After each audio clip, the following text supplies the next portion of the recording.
Medina Madina Madina Madina Madina Madina Madina Madina. नौजवान साथियों, बुजुर्गों और दोस्तों, अजीज़ बच्चों, अस्सलामु अलैकुम वरहमतुल्लाहि वबरकातुहू। वालेकुम अस्सलाम वरहमतुल्लाहि वबरकातुहू। अल्हम्दुलिल्लाह अल्हम्दुलिल्लाहि रब्बिल आलमीन वस्सलातु वस्सलामु अला सय्यिदिल अंबियाइ वल मुरसलीन व अला आलिहि तय्यबीन अत्ताहिरीन सुब्हानल्लाह व अस्हाबिहिल हादीनल महदीयीन। अम्मा बाद, फ़अऊज़ु बिल्लाहि मिनश शैतानिर रजीम। बिस्मिल्लाहिर रहमानिर रहीम। सुब्हानल्लाह सुब्हानल्लाह। या अय्युहल्लज़ीना आमनुत्तक़ुल्लाह व कूनू मअस्सादिक़ीन। आमन्तु बिल्लाहि सदक़ल्लाहु मौलानल अज़ीम व सदक़ रसूलुहुन नबियुल अमीनुल मकीनुल करीम। सुब्हानल्लाह। व नहनु अला ज़ालिका लमिनश शाहिदीन व शाकिरीन वल्हम्दुलिल्लाहि रब्बिल आलमीन। कुछ कहने और सुनने से पेशतर आइए हम और आप मिलजुल कर इंतहाई खुलूस व महब्बत और एहतराम व अक़ीदत के साथ गुम्बद खज़रा में आराम फरमाने वाले आका व मौला मदनी ताजदार, दोनों आलम के मालिक व मुख्तार, सय्यद अबरार व अखियार जनाब अहमद मुज्तबा मोहम्मद मुस्तफ़ा सल्लल्लाहु अलैहि वसल्लम की बारगाह में झूम झूम कर दुरूद शरीफ का नजराने अक़ीदत पेश करें और पढ़ें। अल्लाहुम्मा सल्लि अला सय्यदिना व सफ़ीना व हबीबिना व मौलाना मुहम्मद व बारिक व सल्लिम सलातम व सलामन अलैका या रसूल अल्लाह सल्लल्लाहु तआला अलैहि वसल्लम। हज़रात, आज की ये मुक़द्दस महफिल जो अल्लाह के वली, अल्लाह के महबूब बंदे के उर्स में मुनाकिद हुई है, इस महफिल में अल्लाह के वली के कुर्ब में बैठने की वजह से अल्लाह की रहमतों का नुज़ूल हो रहा है। हम अहले सुन्नत अल्लाह के घर से भी रिश्ता मजबूत रखते हैं और वलियों के दर से भी अपना रिश्ता मजबूत रखते हैं। बेशक सुब्हानल्लाह। हम अल्लाह की बारगाह में भी अपनी यबीने नियाज इबादत के लिए झुकाते हैं और वलियों के दरबार में जबीने अकीदत झुकाते हैं। बेशक सुब्हानल्लाह। अल्लाह के नबी सय्यद आलम सल्लल्लाहु ताला अलैहि वसल्लम पर जिसका जितना मजबूत ईमान होगा उसी एतबार से बारगाह रिसालत से उसको फैज़ान मिलेगा। बेशक सुब्हानल्लाह। इसलिए ईमान की मजबूती, अकीदे की सलामती के साथ थोड़ी देर यहाँ बैठें। बहुत पुरनूर पुरकैफ महफिल है। उलमा, हुफ़ाज़ व क़ुर्रा, अइम्मा मसाजिद तशरीफ़ फरमा हैं। शुअरा का एक नूरानी काफ़िला है। उर्स की हकीकत क्या है? अल्लाह वालों को याद करना, उनके दरबार में हाज़िरी देना, कुछ नेक काम करके उनको सवाब पहुँचाना, यही उर्स की हकीकत है। सुब्हानल्लाह। साहिबे कब्र की ज़ियारत, मज़ारात की ज़ियारत, कुरान, दुरूद शरीफ, मुसलमानों को खाना खिलाकर, पानी पिलाकर, इसका सवाब साहिबे मज़ार को पहुंचाना। कब्रों पर जाना, कुरान पढ़ना, इसाले सवाब करना, यही उर्स की हकीकत है। इसमें कोई बात ऐसी नहीं है जो नाजायज, जो हराम हो। कब्रों पर जाना भी जायज, इसाले सवाब भी जायज, और ये सारी बातें रसूल पाक सय्यद आलम सल्लल्लाहु अलैहि वसल्लम की हदीस से साबित है। सुब्हानल्लाह। खसाइसुल कुबरा अल्लामा जलालुद्दीन सुयूती की किताब। अल्लामा जलालुद्दीन सुयूती अपनी किताब में एक रिवायत नकल फरमाते हैं कि आकाए कायनात सय्यद आलम सल्लल्लाहु अलैहि वसल्लम सहाबा की एक जमात के साथ मकाम अबवा के पास से गुजर रहे थे। ये वही जगह है जहां सरकार की वालिदा मोहतरमा मदफून है। अल्लाह के नबी मकाम अबवा के पास से गुजर रहे हैं। जब मकाम अबवा के पास पहुंचे, माँ का ख्याल आया, माँ का तस्वुर निगाहों में गर्दिश करने लगा, बचपन का मंजर निगाहों के सामने रक्स करने लगा। अल्लाह के नबी सय्यद आलम सल्लल्लाहु अलैहि वसल्लम के पांव आगे नहीं बढ़ रहे हैं। वो कौन बेटा होगा जो माँ की कब्र के पास से गुजर रहा हो और उसके दिल में ख्याल पैदा न हो कि माँ की कब्र पर हाजिरी दी जाए। नबी के दिल में ये शौक पैदा हुआ, नबी के दिल में ये चाहत पैदा हुई, और जो नबी की चाहत होती है वही रब की मशीयत होती है। खुदा की रजा चाहते हैं दो आलम, खुदा चाहता है रज़ाए मोहम्मद। जिब्रील अमीन बारगाह मुस्तफ़ा में नाजिल हो गए, कहा या रसूल अल्लाह, आप अपनी वालिदा मोहतरमा की कब्र पर जाना चाहते हैं, तशरीफ ले चले, अल्लाह की तरफ से इजाजत है। अल्लाह के नबी माँ की कब्र के पास गए, जिब्रील अमीन खुद लेकर गए, नबी को कब्र तक पहुंचाया और उसके बाद जिब्रील अमीन सिदरतुल मुंतहा के लिए रवाना हो गए। अल्लाह के नबी ने चाहा अपने दोनों हाथों को उठाएं और अपनी माँ के लिए दुआ करें। आप भी जब वालिदैन की कब्र पर जाते हो तो आप कुछ आयतें और सूरतें पढ़कर दुआ मांगते हो, अपने वालिदैन के लिए मग़फ़िरत की दुआ मांगते हो, तरक्की दर्जात की दुआ मांगते हो। नबी अकरम सल्लल्लाहु अलैहि वसल्लम ने चाहा कि माँ की कब्र के पास खड़े होकर माँ के लिए दुआ करें। अभी हाथ उठाने का इरादा कर ही रहे थे कि जिब्रील अमीन दोबारा नाजिल हो गए, कहा या रसूल अल्लाह, परवरदिगार आलम आपको हाथ उठाने की इजाजत नहीं देता। इस रिवायत की बुनियाद पर कुछ लोगों ने यह नतीजा निकाला कि नबी की वालिदा काफिरा और मुशरिका थी, इसलिए नबी को हाथ उठाने से रोक दिया गया। लेकिन वजह यह नहीं है। अल्लामा जलालुद्दीन सुयूती ने आज से 550 साल पहले इसका मुहक्किकाना जवाब तहरीर फरमा दिया है। इमाम नववी ने शरह मुस्लिम में इसका जवाब लिख दिया है। अगर आपकी वालिदा मोहतरमा काफिरा और मुशरिका होती तो सिर्फ दुआ मांगने ही से नहीं रोका जाता, कब्र की ज़ियारत से भी रोक दिया जाता। इसलिए कि मुशरिक की कब्र की ज़ियारत करना भी जायज़ नहीं है और उनके लिए दुआए मग़फ़िरत करना भी जायज़ नहीं है। यहाँ कब्र पर जाने की इजाज़त मिल रही है, जिब्रील लेकर जा रहे हैं, लेकिन हाथ उठाने की इजाज़त नहीं मिल रही है। आखिर उसकी वजह क्या है? तो अल्लामा जलालुद्दीन सुयूती बड़े बड़े मुहद्दिसीन लिखते हैं, वजह यह थी कि ये इस्लाम का इब्तिदाई दौर था। हर जानिब सरकार के दुश्मन फैले हुए थे। मक्का का चप्पा चप्पा गोशा गोशा नबी के खून का प्यासा था। अगर नबी अपनी माँ की कब्र के पास खड़े होकर हाथ उठाते, दुआ मांगते, तो मुनाफिकीन ये प्रचार करते कि नबी की माँ उस वक्त बख्शी गई जब बेटे ने गिड़गिड़ा कर खुदा से दुआ की।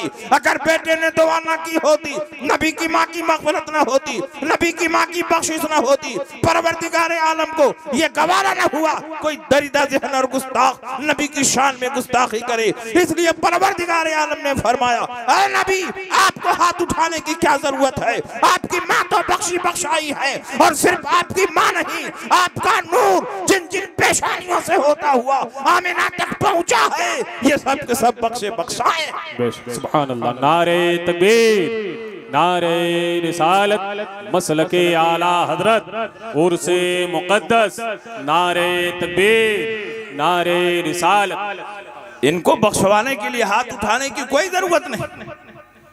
अब आप बताओ, नबी अकरम सल्लल्लाहु अलैहि वसल्लम ने अपनी वालिदा मोहतरमा की कब्र पर हाजिरी दी कि नहीं दी? तो कब्रों पर जाना बिदअत नहीं बल्कि नबी की सुन्नत। सुभान अल्लाह। नबी अकरम ने तकरीबन 8 साल तक मुसलसल शुहदाए उहुद की कब्रों पर हाजिरी दी। सिहाह सिद्दा की हदीस है, वकान नबी सल्लल्लाहु अलैहि वसल्लम याती क़ुबूर शुहदाए बिउहुद अला रासे कुल्ले सना। हर साल के आखिर में अल्लाह के नबी शुहदाए उहुद की कब्रों पर तशरीफ ले जाते थे, और खास उस तारीख में तशरीफ ले जाते थे जिस तारीख में शुहदाए उहुद को कब्र में दफन किया गया था। नबी कुछ पहले नहीं जा रहे हैं, कुछ बाद नहीं जा रहे हैं, बल्कि उसी तारीख में जा रहे हैं जिस तारीख में शुहदाए उहुद को कब्रों में उतारा गया था। नबी ये पैगाम दे रहे हैं कि कब्रों पर जाना भी जायज है और उर्स मनाना भी। सुभान अल्लाह, सुभान अल्लाह। बात समझ में आ रही है कि नहीं समझ में आ रही है?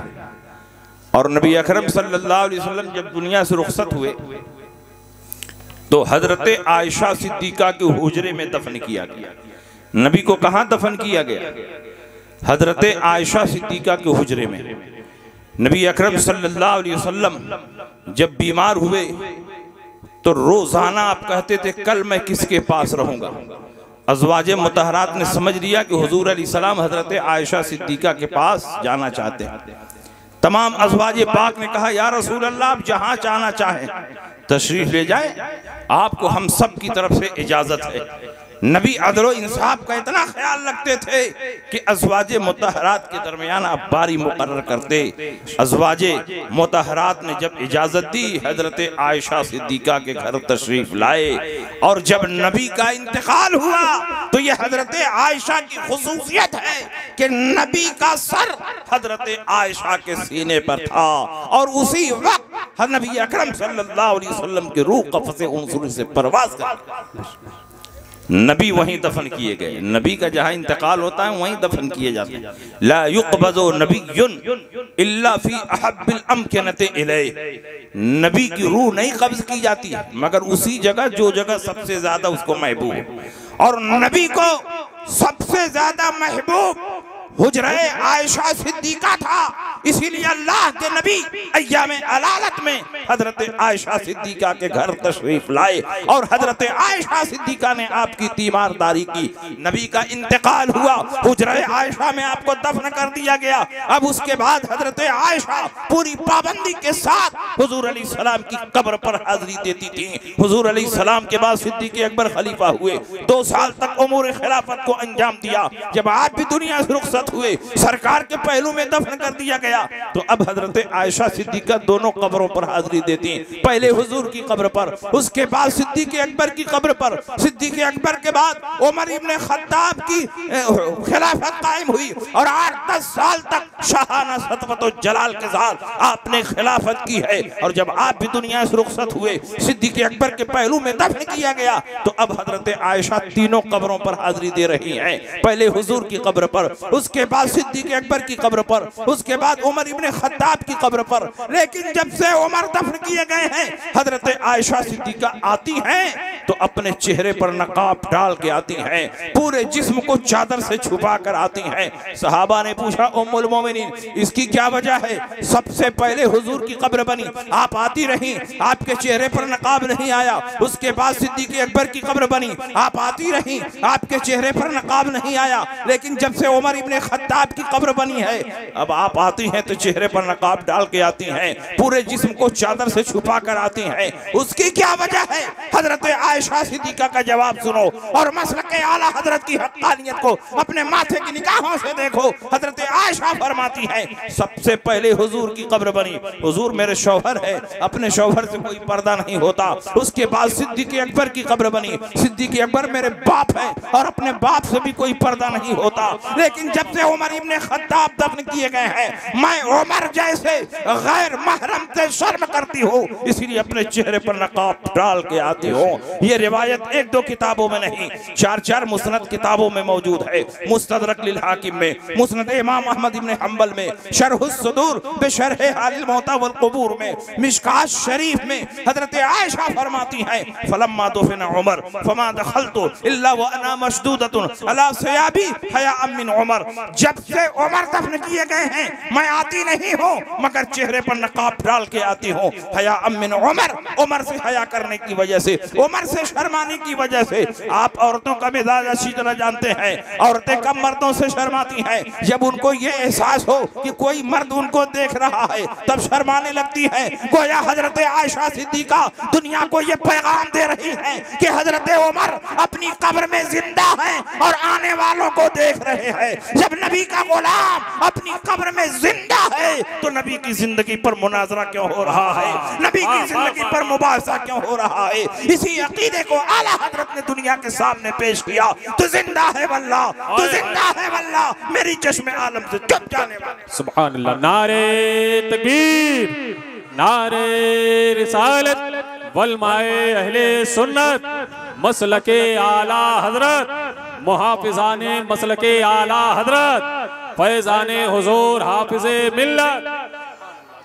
बताइए, नबी अकरम सल्लल्लाहु अलैहि वसल्लम ने कब्रों पर हाजिरी दी। हजरत आयशा सिद्दीका ने नबी की कब्र पर हाजिरी दी और आम सहाबा ने नबी की कब्र पर हाजिरी दी। तो कब्रों पर जाना ये बिदअत नहीं बल्कि नबी की सुन्नत। और बड़े बड़े औलियाए कामिलीन ने अपने अकाबिर की बारगाहों में हाजिरी दी है। सैयद अहमद कबीर रिफाई रहमतुल्लाह अलैह, ये मिस्र के रहने वाले थे। सैयद अहमद कबीर रिफाई जब ये नबी अकरम सल्लल्लाहु अलैहि वसल्लम के रोजे पर हाजिर हुए तो उन्होंने आपकी शान में एक कसीदा लिखा और कसीदे के इस शेर पर जब पहुंचे, फी हालतिल बुअद रूही कुन्तु उरसिलुहा तुक़ब्बिलुल अर्द अन्नी वहिय नाइबती वहाज़िही नौबतुल अशबाह क़द हज़रत फमदुद यमीनक कै तहज़ा बिहा शफ़ती। ऐ अल्लाह के नबी, अब तक मैं आपसे बहुत दूर था, मिस्र में था, लेकिन आज मेरा जिस्म आपकी बारगाह में हाजिर है। आज मैं आपके रोज़ा अक़दस पर हाजिर हूँ। मक्का मुकर्रमा से हज की सआदत मिल चुकी है, अब मदीना मुनव्वरा में आपके रोज़े की ज़ियारत के लिए यहाँ हाजिर हूँ। आज तो मेरी एक ही तमन्ना है, फमदुद यमीनका कै तहज़ा बिहा शफ़ती, आप अपने दाहिने हाथ को बाहर कर दीजिए ताकि मेरे होंठ उसका बोसा ले सकें। तारीख बताती है, मुअर्रिखीन ने लिखा है, मुहद्दिसीन ने अपनी किताबों में जिक्र किया है कि अल्लामा जलालुद्दीन सुयूती रहमतुल्लाह अलैह अल-हावी में और वफ़ाउल वफ़ा भी अख़बार दारिल मुस्तफ़ा में लिखते हैं और आला हज़रत इमाम अहमद रज़ा भी फतवा रिज़विया में तहरीर फरमाते हैं कि जैसे ही सैयद अहमद कबीर रिफ़ाई ने कहा, या रसूल अल्लाह, अपने दाहिने हाथ को बाहर कर दीजिए ताकि मेरे होंठ उसका बोसा दे सके। 90,000 का मजमा है, बड़े बड़े औलियाए कामिलीन मौजूद हैं और हजरत शेख अब्दुल कादिर जीलानी भी मौजूद है। सबकी मौजूदगी में अल्लाह के नबी ने अपने दाहिने हाथ को बाहर कर दिया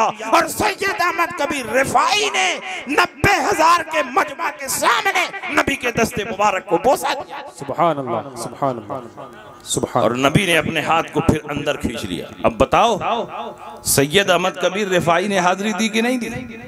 और इसी से समझ में आया कि नबी अकरम सल्लल्लाहु अलैहि वसल्लम अपनी कब्र में जिंदा। अगर जिंदा ना होते तो इनकी गुजारिश को कैसे सुनते, कैसे कबूल फरमाते? अपना दायां हाथ बाहर किया, फिर खींच लिया। इसका मतलब कि अंबियाए किराम एक लम्हे के लिए मरते हैं, अल्लाह के वादे की तकमील के लिए उन पर मौत तारी होती है, फिर अल्लाह हमेशा हमेशा के लिए उनको जिंदा फरमा देता है और उनकी उखरवी जिंदगी उनकी दुनियावी जिंदगी से बदर जहां अफजल वाला है। ये मैं नहीं कहता, कुरान फरमाता है, वलल आखिरतु खैरुल लका मिनल ऊला, आपकी हर आने वाली जिंदगी गुजरी हुई जिंदगी से अफजल आला है। नादान है वो लोग जो नबी को मुर्दा कहते हैं, नादान है वो लोग जो नबी को कब्र में मुर्दा समझते हैं। नबी कल भी जिंदा थे, आज भी जिंदा हैं और सुबह क़यामत तक, माबाद क़यामत तक जिंदा रहेंगे। नादानो, तुमने उस नबी को मुर्दा कह दिया जो चलते फिरते मुर्दे जिला दिया करता था। एक दिल हमारा क्या है, आज़ार उसका कितना, तूने तो चलते फिरते मुर्दे जिला। सुभान अल्लाह, सुभान अल्लाह, सुभान अल्लाह। अब आप बताइए, बड़े बड़े अकाबिर कब्रों पर हाजिरी दे रहे हैं कि नहीं दे रहे? तो कब्रों पर जाना ये रसूलुल्लाह की सुन्नत है। और उर्स जब होता है तो जिनका उर्स होता है उनके मज़ार पर हाजिरी देते हैं, कब्र की ज़ियारत करते हैं। अगर कब्रों पर जाना नाजायज़ व हराम होता तो मेरा पैगंबर कब्रों पर तशरीफ न ले जाता। नबी नाजायज़ व हराम काम नहीं कर सकता, शिर्क और बिदात नहीं कर सकता। नबी तो इसीलिए दुनिया में आते हैं कि शिर्क और बिदात का खात्मा हो जाए, नाजायज़ व हराम का गला घोट दिया जाए। नबी जो काम करे वही शरीयत है, वही सुन्नत है। नबी अकरम सल्लल्लाहु अलैहि वसल्लम ने कब्रों पर हाजिरी दी। अगर कब्रों पर जाना बिदात है, अगर चौखट चूमने वाले मुशरिक हैं, अगर रोज़े की जाली चूमने वाले मुशरिक हैं, तो रूए जमीन पर कोई मुसलमान नहीं बचेगा। इसलिए कि बहुत सारे लोग अपनी औलाद को चूमते हैं, बहुत सारे लोग कुरान के जुज़्वे-दान को चूमते हैं, ग़िलाफ़ काबा को चूमते हैं। तो चूमना एक अलग चीज है और पूजना एक अलग चीज है। दोनों में जमीन व आसमान का फर्क है। एक सुन्नी सहीहुल अकीदा मुसलमान जब किसी कब्र पर हाजिरी देता है, अकीदत व एहतराम के साथ रोजे की जाली को चूम लेता है, चौखट को चूम लेता है। यहाँ पर चूमना पाया गया, पूजना नहीं पाया गया। पूजना उसको बोलते हैं कि अपनी पेशानी किसी को महबूब समझकर झुकाई जाए। और दुनिया का कोई मुसलमान किसी वली के दरबार में जाता है तो उनको खुदा नहीं समझता, अल्लाह का महबूब बंदा समझता है, अल्लाह का वली समझता है, अल्लाह का महबूब समझता है। अकीदे की सलाहत के बावजूद भी चूमने को पूजना, ये इनकी जहालत है, ये इनकी हिमाकत है। अगर तुम चूमने को पूजना कहोगे, रूए जमीन पर कोई मुसलमान नहीं बचेगा। कौन गिलाफे काबा को नहीं चूमता, कौन हजर अस्वद को नहीं चूमता, कौन कुरान के जुज़्वे-दान को नहीं चूमता। नबी की हदीस बताती है कि नबी ने अपनी बेटी फातिमा ज़हरा की पेशानी को चूमा है।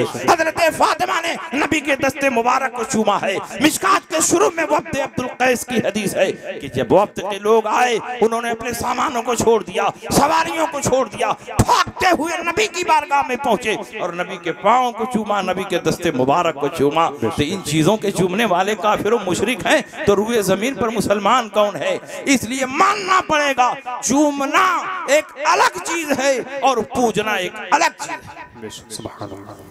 अगर चूमने और पूजने में फर्क न समझ में आया तो आइए मैं 2 मिनट में समझा दूं कितना फर्क है। फतेह मक्का की तारीख निगाहों के सामने रखिए।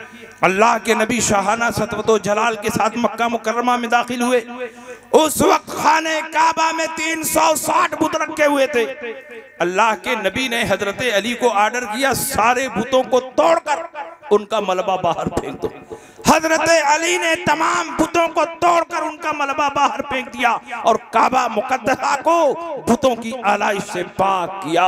नबी अकरम सल्लल्लाहु अलैहि वसल्लम ने फतेह मक्का के बाद जो सबसे अहम कारनामा अंजाम दिया वो ये था कि मक्का को बुतों से पाक कर दिया। ये बुत किस चीज के बने थे? पत्थर के बने थे। अल्लाह के नबी ने पत्थर के इन तराशीदा खुदाओं को तोड़कर बाहर फेंक दिया। लेकिन यही इस्लामी तारीख हमें यह भी बताती है कि उसी खाने काबा में नबी ने अपने मुकद्दस हाथों से एक पत्थर को इज्जत और एहतराम के साथ नस्ब किया था, जिसको हजर अस्वद कहा जाता है, जिसे चूमा जाता है। मैं आपसे पूछना चाहता हूँ, इन दोनों पत्थरों में क्या फर्क है? एक पत्थर को काबा से निकालकर फेंका जा रहा है, दूसरे पत्थर को उसी काबा में नस्ब किया जा रहा है। आखिर इन दोनों पत्थरों में क्या फर्क है? तो मुझे कह लेने दिया जाए, जिस पत्थर को पूजा गया अल्लाह ने नबी ने निकाल कर फेंक दिया, और जिस पत्थर को चूमा गया था इज्जत और एहतराम के साथ काबा मुकद्दसा में नस्ब फरमा दिया। सुभान अल्लाह। इसलिए चूमना और है, पूजना और है। इनके बहकावे में ना आए, इनके धोखे में ना आए। अगर चूमना शिर्क हो जाए तो कई सहाबा मुशरिक हो जाएंगे। और क्या सहाबा शिर्क कर सकते हैं? नहीं। अल्लाह के नबी ने फरमाया, बुखारी की हदीस है, वल्लाहि मा खाफु अलैकुम अन तुशरिकू बादी वलाकिन्नी अखाफु अलैकुम अन तनाफसू फीहा। मैं दुनिया से जा रहा हूँ, लेकिन इस बात का खौफ नहीं है कि मेरे बाद तुम मुशरिक हो जाओगे, तुम शिर्क करने लगोगे। मेरे बाद तुम शिर्क कर ही नहीं सकते। हाँ, तुम्हारे दरमियान इख्तिलाफ होगा, तुम्हारे दरमियान जंगें होगी। नबी ने फरमा दिया कि सहाबा शिर्क नहीं कर सकते तो सहाबा मुशरिक नहीं हो सकते। नबी ने फरमाया जंगें होंगी, तो सहाबा में जंगें हुई, जंगे जमल हुई, जंगे सिफ़ीन हुई। लेकिन नबी का फरमान गलत नहीं हो सकता। पहाड़ अपनी जगह से हट सकता है, लेकिन नबी का फरमान गलत नहीं हो सकता। सुभान अल्लाह।